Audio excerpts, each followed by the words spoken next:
ndabahaye mwiriwe mwese nikaze muri ano makuru atubwira uko ikirere cyo kuri uyu munsi wa mbere igenekerezo rya 28 ntwarane kizoba kimeze.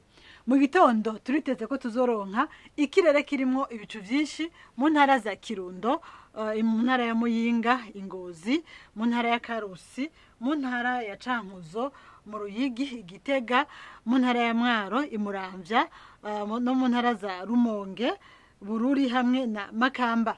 Ahasigaye ariho mu ntara za Rutana, Bujumbura, Bubanza, Kayanza hamwe no mu ntara ya Cibitoke, tukaba twiteze ko hazoboneka hoho ikirere kirimo izuba n'ibicu bike bike. Ibipimo by'ubushuhe biri hasi bizoboneka ejo mu gitondo ni °C 14 zikazoboneka mu ntara ya Mwaro.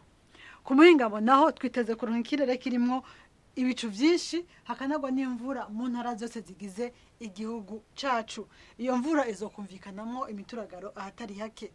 Ibipimo by'ubushuhe biri hejuru twiteze ejo ku muhingamo ni °C 28 zikazoboneka mu ntara ya Cibitoke. Nuko rero mwakoze cyane kudukurikirana, nkaba ndabifurije mwese kugira umugoroba mwiza aho muherereye.